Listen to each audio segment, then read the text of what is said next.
တင်တိပါသလားဗြိတိန်နိုင်ငံရဲ့အကြော်ကြားဆုံးသူလျိုတယောက်ဟာသူ့နိုင်ငံရဲ့စိတ်ကမ်းမှာတင်ရန်သူစစ်တင်ပေါ်အောက်ကိုငုတ်လျိုရင်းထာဝရပျောက်ဆုံးသွားခဲ့ဘူးတဲ့ဆိုတာဒါဟာ1956ခုနှစ်ဧပြီလစစ်အေးတိုက်ပွဲရဲ့တင်မာမှုတွေကကဘာကြီးကိုလွှမ်းခြုံထားတဲ့အချိန်ဒါပေမဲ့နိုင်ငံရဲ့အရာဆိုဗီယက်ယူနီယံနဲ့ခေါင်းဆောင်တစ်နီကီတာခရူရှက်ဟာဗြိတိန်နိုင်ငံ Portsmouth စစ်ကမ်းကိုချစ်ကြည်ရေးခွီးစဉ်ဖြစ်ဆိုဗီယက်စစ်တင်ပေါ်ကြီး Ordogenese ညအတူစိုက်ကလာခဲ့တယ်ဒါဟာမျက်နှာချင်းဆိုင်တွေ့ဆုံမှုဒါပေမဲ့မျက်နှာချင်းအောက်မှာတော့နှစ်ဖက်စလုံးကတယောက်ကိုတယောက်လုံးဝမယုံကြည်ကြဘူးအထူးသဖြင့် British ထောက်လန်းရေး MI6 ကအဲ့ဒီဆိုဗီယက်စစ်တင်ပေါ်ကြီးကိုတိတ်ကိုစိတ်ဝင်စားနေခဲ့တယ်ဘာလို့လဲဒီတင်ပေါ်မှာအနောက်တန်းကဘယ်တင်ပေါ်မှမရှိသေးတဲ့အတန်ပိုတိတ်ပြီးပုံမမြန်ဆန်တွက်လက်စေတဲ့ပန်ကာဒီဇိုင်းအသစ်တစ်ခုတက်ဆင်ထားတယ်လို့သတင်းတွေထွက်နေခဲ့တယ် MI6 ကအဲ့ဒီပန်ကာဒီဇိုင်းကိုမြင်ချင်ခဲ့တယ်ဒီနေရာမှာ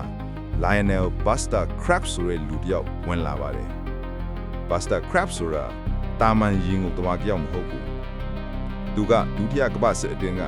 အီတလီရင်ငုတ်ကော်မနိုတွေရဲ့တိုက်ခိုက်မှုတွေကိုဟန်တားခဲ့တဲ့ British တို့ရဲ့ Frogman သူရဲကောင်းတစ်ယောက်တန်တရာလီယံပေါ့ဒါပေမဲ့1956ခုနှစ်မှာတော့ Crabbe ကအသက်40ကျော်စစ်ပွဲလည်းပြီးသွားပြီသူနာမည်ကြီးခဲ့တဲ့အချိန်တွေကုန်ဆုံးသွားပြီသူဟာအရက်ကိုနစ်ချိုက်တယ်ပြီးတော့စွန့်စားရတဲ့အလုံးမှန်သမျှကိုမငင်းဘူးဧပြီလ19ရက်နေ့ဆိုဗီယက်တင်ပေါ်ကြီးစိုက်ကနေတော့ Buster Crabbe ဟာသူ့ရဲ့ MI6 ထိန်းကျောင်းသူနဲ့အတူ Portsmouth က Sallyport Hotel မှာအခန်းတစ်ခန်းယူလိုက်တယ်။တို့ရဲ့ hotel မတန်းစာအုပ်မှာနာမည်လိမ်နဲ့စီးနှင်းတင်ကြခဲ့တယ်။အဲ့ဒီညသူဟာရေငုပ်ဝတ်စွန်းကိုဝတ်ဆင်ရင်း Portsmouth စိတ်ကမ်းရဲ့မောင်မဲပြီးရေစည်းချမ်းနဲ့ရေပင်တွေကို Ordogenese တင်ပေါ်ကြီးရှိတာစီတို့တိတ်တိတ်စိတ်ငုပ်လို့ပျောက်ကွယ်သွားခဲ့တယ်။နောက်တနေ့မနက်သူပြန်ပေါ်မလာတော့ဘူး။ Buster Crabbe ဗြိတိန်ရဲ့သူရဲကောင်းပျောက်ဆုံးသွားခဲ့ပြီချက်ချင်းပဲနိုင်ငံရေးမုန်တိုင်းကြီးစတင်ခဲ့တယ်ဆိုဗီယက်တွေကတေဝန်ကန့်ကွက်ချပို့လိုက်တယ်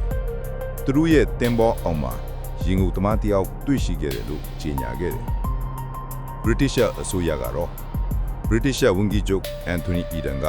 ပါလီမန်မှာမျက်နှာပူပူမုတ်သားသုံးရခဲ့တယ်ဒီကိစ္စကိုအစိုးရကခွင့်ပြုထားတာမဟုတ်ဘူးဒါဟာပြည်သူအချိုးငပွတ်မဟုတ်ဘူးဆိုပြီး MI6 ကိုလက်လွှဲချခဲ့တယ် MI6 ကအကြီးက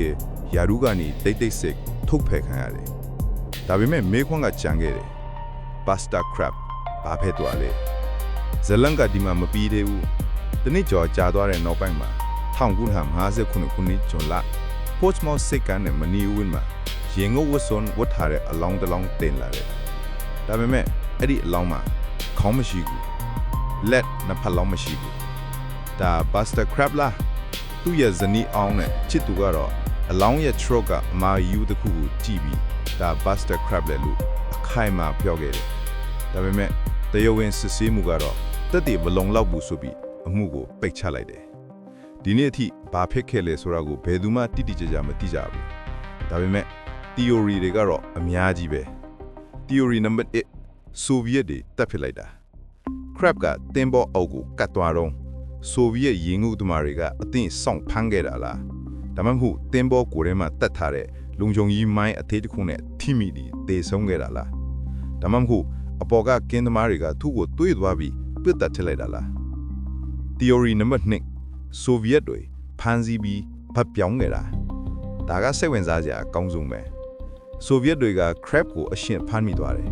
သူတို့ကဆိုဗီယက်ယူနီယံစီကိုခေါ်သွားပြီးသူတို့ရဲ့ကိုယ်ပိုင်ရင်ငုပ်တပ်ဖွဲ့ကိုလေ့ကျင့်ပေးဖို့ဗတ်ပြောင်းခဲ့တယ်လို့တချို့ဆိုဗီယက်ရေတပ်မှတွေက1980ခုနှစ်လောက်မှာဆိုဗီယက်ရေတပ်မှ Crabbe နဲ့တူတဲ့ British နီးပြတယောက်ကိုတွေ့ဘူးခဲ့တယ်ဆိုတောင်းပြောဘူးကြလားသူတွေ Theory number 3 MI6 ကရှင်းလင်းပြလိုက်တာ Crabbe ရဲ့စစ်ပြင်းစရာကနိုင်ငံရေးအရာအကြီးမားရှုပ်ထွေးသွားတဲ့အခါ MI6 ကပဲ Crabbe ကိုအပီးတိုင်နှုတ်ပိတ်ပြောက်ဆုံးသွားအောင်ဖန်တီးခဲ့တာလားအမှန်တရားကဘာလဲ British အစိုးရကဒီ Buster Crabbe နဲ့ပတ်သက်တဲ့စာရွက်စာတမ်းတွေကိုအမျိုးသားလုံခြုံရေးအကြောင်းပြပြီးတရားနှစ်ဆိုလိုတာက2059ခုနှစ်အထိ လုံးဝပိတ်ထား seal လုပ်လိုက်တယ်သူရဲကောင်းတယောက်သူ့နိုင်ငံရဲ့စိတ်ကမ်းမှာပျောက်ဆုံးသွားခဲ့တယ်သူဟာရန်သူလက်ချက်ကြောင့်တေဆုံးခဲ့တာလားဒါမှမဟုတ်ကိုယ်နိုင်ငံရဲ့တစ္ဆာဖောက်ခြင်းကိုခံရခဲ့တာလားအဖြေကတော့ Portsmouth စိတ်ကမ်းရဲ့ရေအောက်အမှန်ထဲမှာဒါမှမဟုတ်လန်ဒန်ကလွတ်ဝဲစာတန်းခန်းထဲမှာပိတ်မိနေတုန်းပါပဲဒီဗီဒီယိုလေးကိုကြိုက်နေတဲ့ like and follow လုပ်သွားပြပါဦးအဆုံးထိကြည့်ပေးလို့ကျေးဇူးတင်ပါတယ်နောက်ဗီဒီယိုမှာပြန်လည်ဆုံတွေ့ကြပါစို့